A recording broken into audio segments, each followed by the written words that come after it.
سيدنا ومولانا محمد عبده ورسوله اما بعد۔ کل میں یہ بات کہہ رہا تھا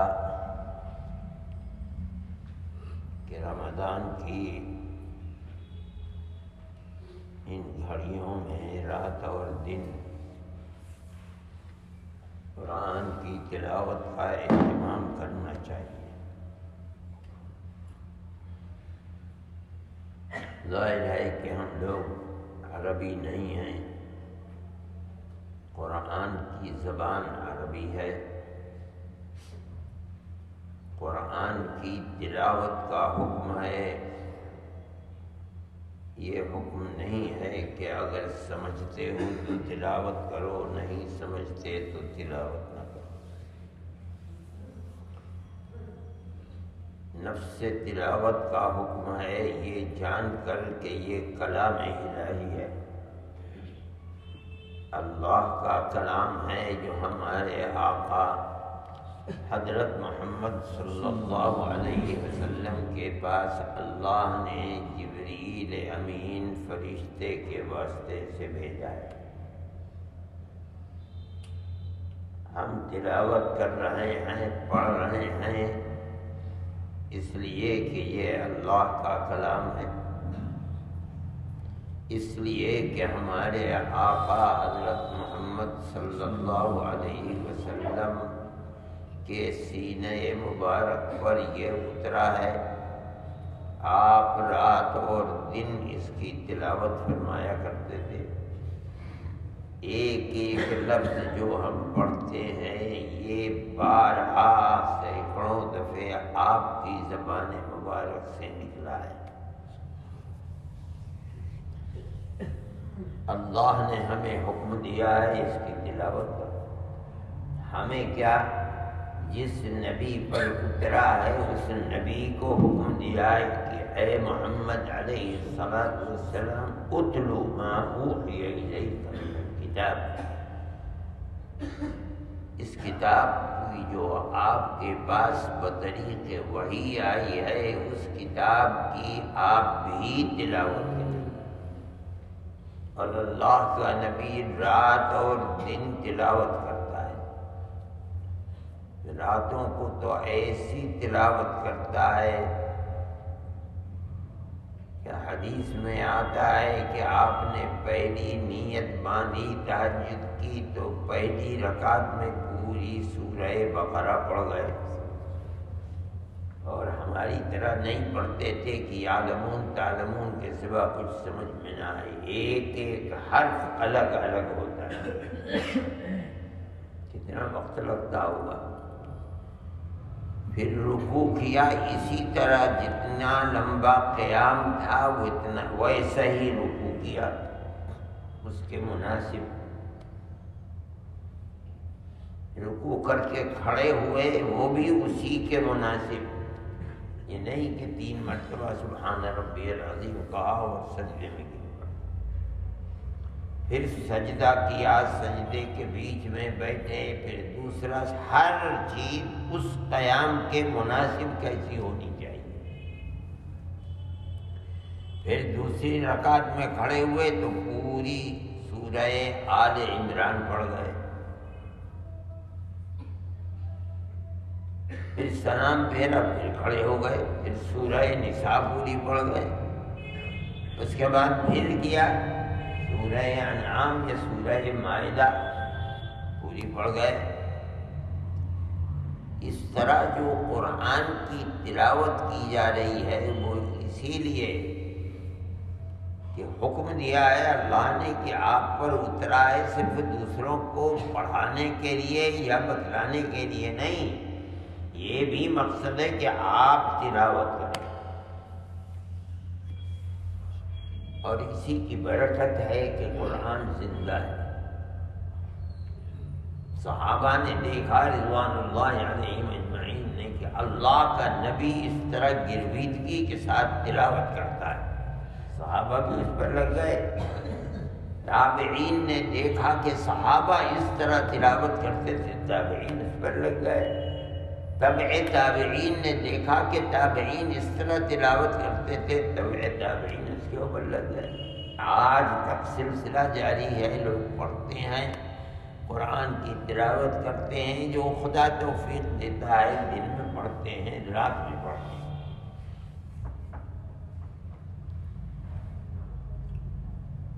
12 مہینے پڑھنا چاہیے، لیکن رمضان وہ مہینہ ہے جس کے اندر قرآن کہتا ہے شہر رمضان الذی انزل فیہ القرآن ھدی للناس۔ اللہ کے بندوں کی ہدایت کے لیے جو قرآن اتارا گیا ہے، وہ قرآن رمضان کے مہینے میں اتارا گیا ہے۔ یعنی اللہ حضرت عبداللہ ابن عباس رضی اللہ تعالی عنہما فرماتے ہیں کہ قرآن کی آیتیں تو 12 مہینے اترا کرتی تھیں، جب رات میں اتری تھی، دن میں اترتی تھی، سفر میں اترتی تھی، مدینہ منورہ میں اترتی تھی، ہر جگہ مکہ معظمہ میں اترتی تھی۔ مطلب یہ ہے کہ جہاں کعبۃ اللہ ہے آج بنا ہوا زمین پر، بالکل اس کی سیدھ میں آسمانوں پر ایک گھر ایسا ہی بنا ہوا ہے۔ پہلے قرآن جو فرمایا ہے رمضان میں وہاں اترتا تھا، اور وہاں سے اللہ حکم دیتا تھا جبرائیل کو کہ یہ اتنا اتار کر محمد علیہ السلام کے پاس لے جاؤ۔ وہاں سے یہاں دنیا میں آتا تھا، اللہ کے بندے اس کو لیتے تھے، آپ کی زبان مبارک سے سنتے تھے، آپ الفاظ بتاتے تھے، لکھواتے تھے، اور اس کے معانی اللہ کے نبی کو بتاتے تھے، اللہ کے نبی صحابہ کو بتاتے تھے۔ لیکن میں نے کہا تھا کہ اگر کوئی آدمی حافظ ہے تو اپنے حفظ کے مطابق پڑھے، جو اللہ اسے توفیق دے۔ اگر حافظ نہیں ہے تو اسے سورت قل هو اللہ احد یاد ہے، اسی کو پڑھے۔ میں نے کل 2 واقعے بتائے تھے۔ سورہ فاتحہ الحمد شریف یاد ہے، اسی کی تلاوت کرتا رہے۔ اس سے بہترین ذکر ان دن اور راتوں میں اللہ کو اپنی طرف متوجہ کرنے کا کوئی اور نہیں ہے، خاص طریقے سے۔ میں نے یہ کہا تھا کہ اگر سورہ فاتحہ ہے، سورہ فاتحہ پڑھو، الحمد شریف کی تو ہر آدمی کو یاد ہی رہتی ہے، اور جو مرتبہ الحمد شریف کا ہے وہ مرتبہ قل هو اللہ احد کا نہیں ہے۔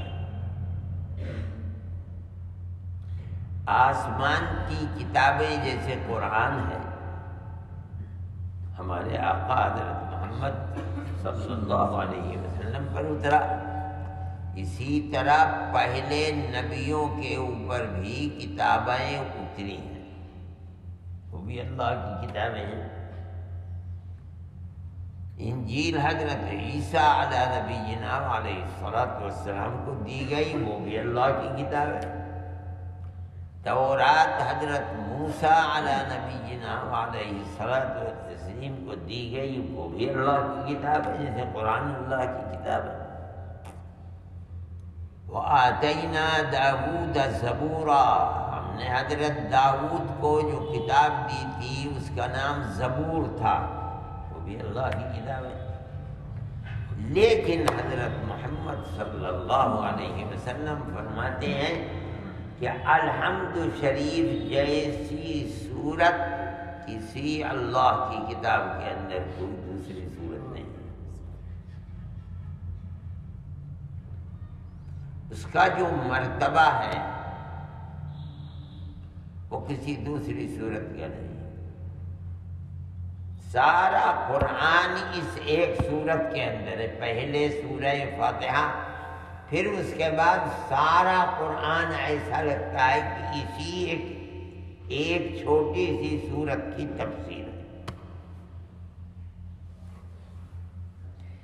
اس سورت کا بڑا مقام ہے. ہم ہر نماز کے اندر اگر جماعت کے ساتھ پڑھتے ہیں، امام پڑھتا ہے اس سورت کو، ہم اگر تنہا پڑھتے ہیں تو ہم خود اپنی زبان سے اس سورت کو پڑھتے ہیں.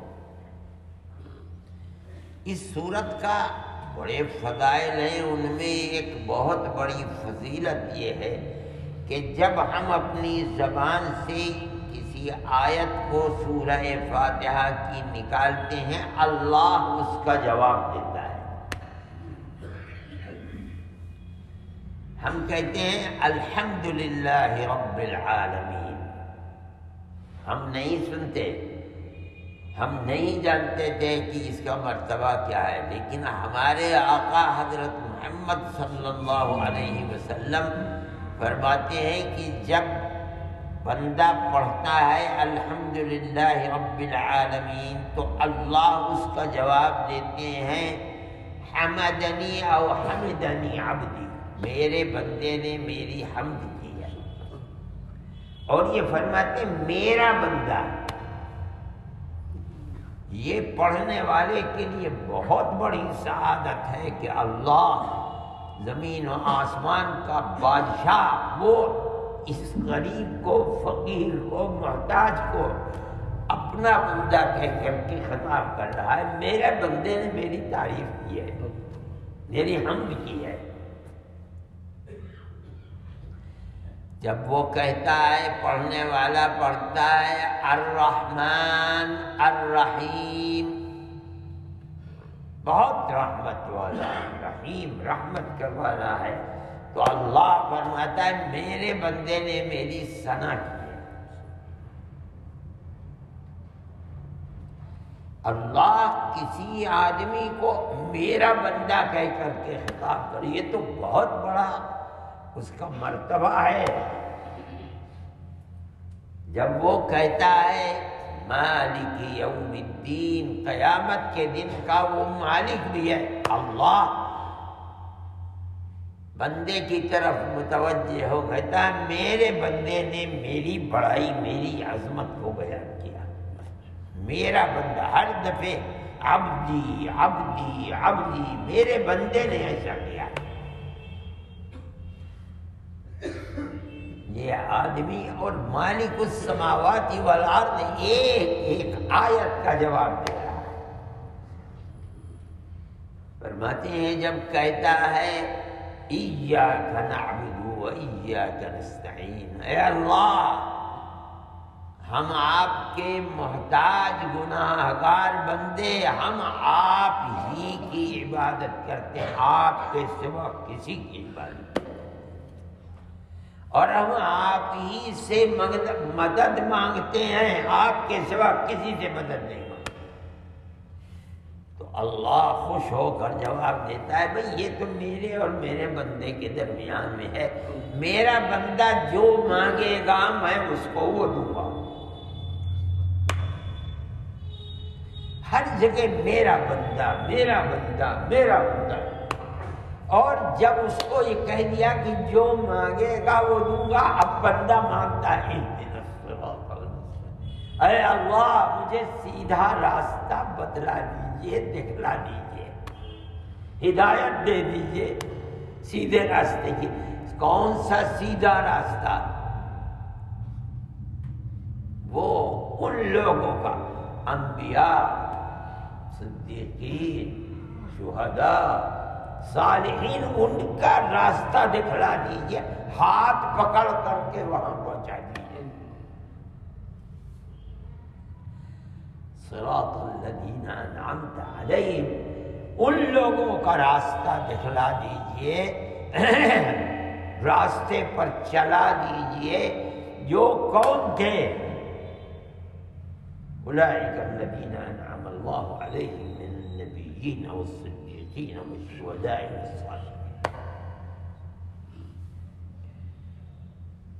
مطلب یہ ہے کہ سورہ فاتحہ کی کوئی تلاوت کرتا ہے نماز میں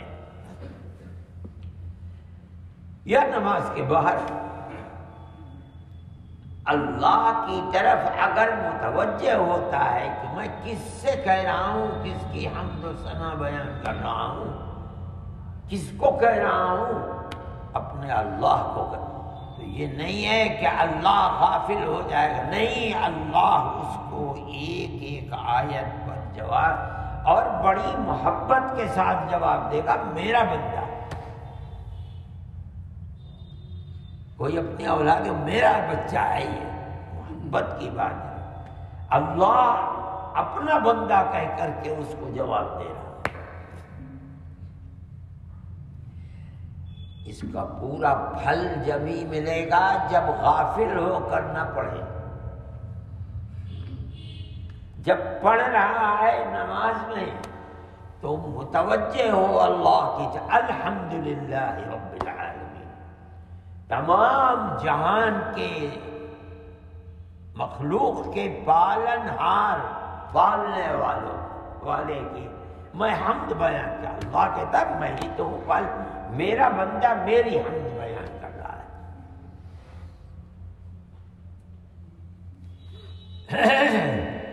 ذکر کا پورا فائدہ جبھی ہے جب ذکر کرنے والا ذکر جس ذات کا کر رہا ہے، جس کی حمد و ثنا بیان کر رہا ہے، جس کی عظمت کو بیان کر رہا ہے، اپنے دل اور دماغ کو حاضر کر کے کرے کہ میرا اللہ، میں اس سے مخاطب ہوں، تو اللہ کبھی غافل نہیں ہوگا ایسے بندے سے۔ وہ ایک مرتبہ اگر اللہ کہتا ہے، اللہ کو اللہ اس کی طرف متوجہ ہوگا۔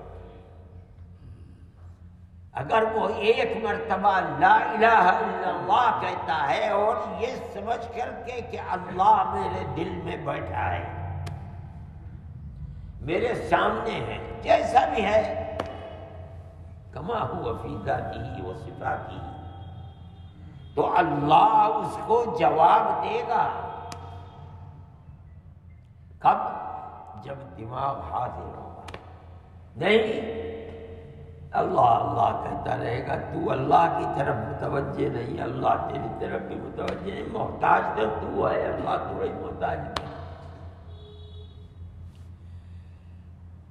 اللہ کے ذکر کا پورا فائدہ،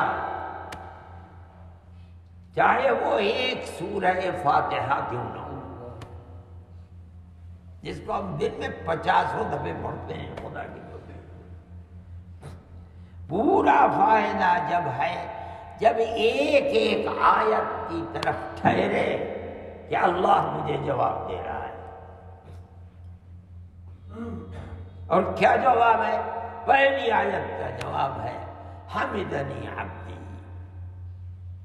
الرحمن الرحیم اثنى علی عبدی مالک یوم الدین مجدنی عبدی، میری تمجید اور عظمت کو بیان کر رہا ہے۔ ایاک نعبد و ایاک نستعین، میرا بندہ جو مانگے گا وہ میں دوں گا، راضی ہو گیا۔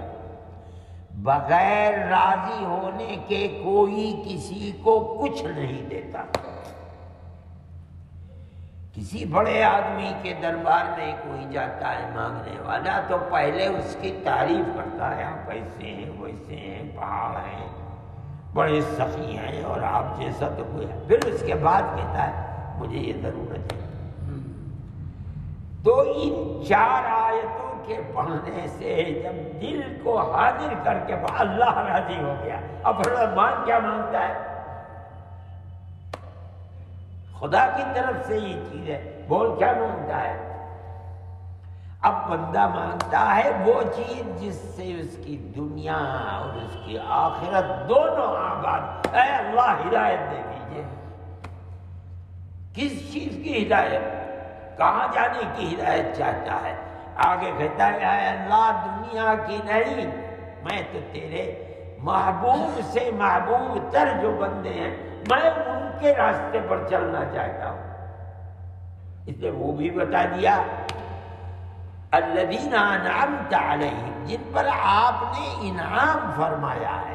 قرآن کی دوسری آیت میں وہ کون ہے جن پر میں نے انعام کیا ہے؟ النبیین والصدیقین والشہداء والصالحین، سب تو اسی میں آ گئے۔ اللہ کے انبیاء ہمارے آقا بھی آ گئے، اللہ ان کا راستہ بتائیے۔ ابو بکر بھی آ گئے اس کے اندر، عمر اور عثمان علی بھی آ گئے اس کے اندر۔ جو دنیا کے اندر ہمارے نزدیک بلند سے بلند تر اللہ کے محبوب اور ان کے بندے ہیں، وہ سب آ گئے۔ اللہ ان کا راستہ چاہتا ہوں، مگر پورا فائدہ جب پہنچے گا جب یہ سمجھے آدمی کہ اللہ میرے سامنے ہے اور میں اس سے مانگ رہا ہوں اور وہ جواب دے رہا ہے۔ اسی کا حکم اللہ کے نبی نے دیا ہے۔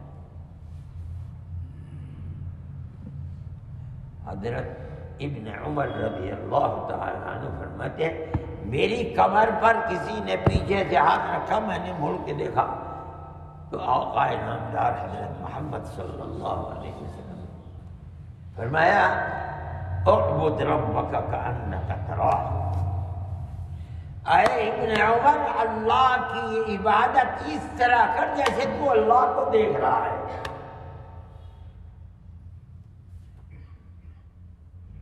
غافل نہیں، پڑھتا چلا جا رہا ہے، پتہ نہیں کچھ اللہ سے متوجہ نہیں ہے۔ فرماتے نہیں، پڑھ، ذکر کر، عبادت کر، نماز پڑھ، اگر کس طرح پڑھ، جو تو کر رہا ہے، ہاتھ باندھے کھڑا ہے، رکوع کر رہا ہے، سجدہ کر رہا ہے، الحمد شریف پڑھ رہا ہے، ایسا جیسے اللہ تیرے سامنے۔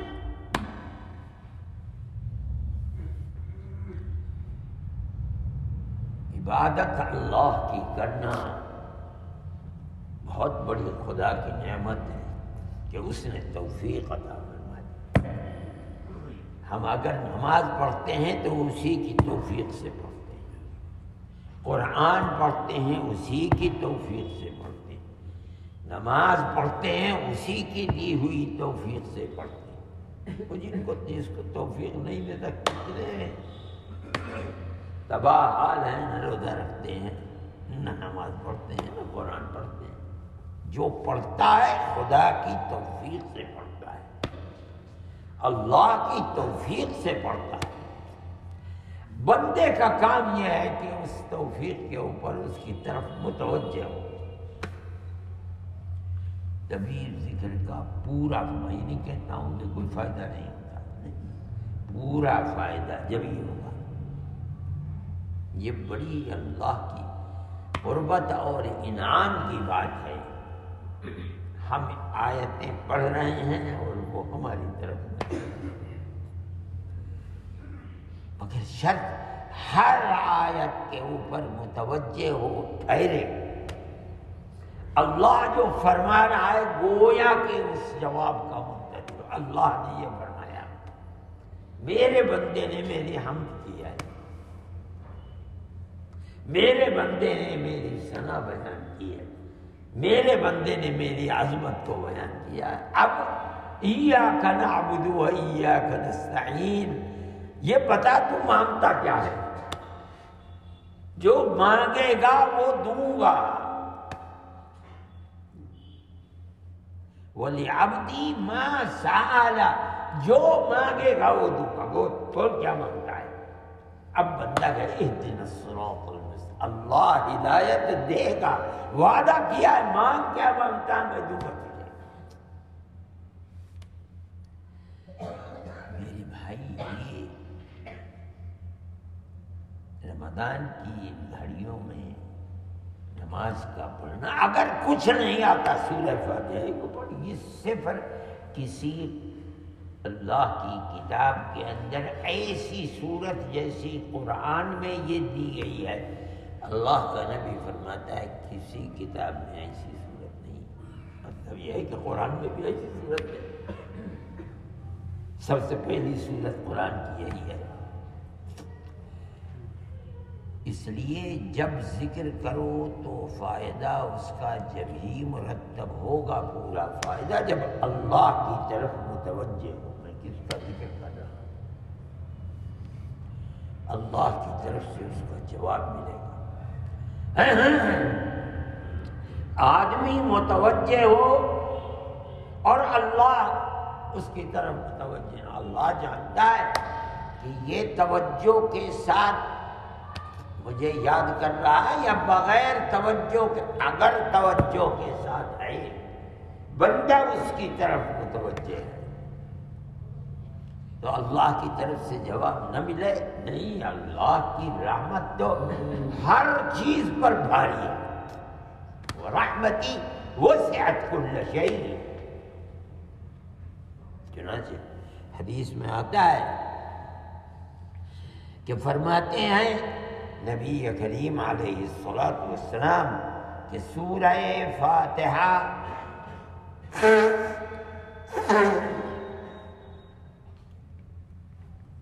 سورہ بقرہ کے آخر میں جو آیت ہے، بندہ جب مانگتا ہے اسی طرح دل سے مانگتا ہے، کہتا ہے ربنا لا تؤاخذنا ان نسینا او اخطأنا، اے پروردگار جو ہم سے بھول کر گناہ ہو گئے، جو غلطی ہو گئی، اے اللہ ان غلطیوں پر ہم سے پکڑ مت کیجیے۔ اللہ جواب دیتا قد فعلت، میں نے کر دیا، تو مانگ رہا ہے، ڈر رہا ہے کہ تجھ سے جو گناہ ہوئے میرے یہاں پکڑ ہوگی، اب تو دل سے مانگ رہا ہے اللہ پکڑ نہ کیجیے، قد فعلت، چل میں نے معاف کر دیا۔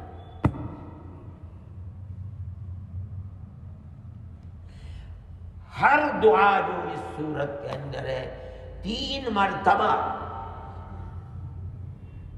ربنا ولا تحمل علينا اصرا كما حملته على الذين من قبلنا، اللہ فرماتا ہے فعلت، کر دیا میں نے،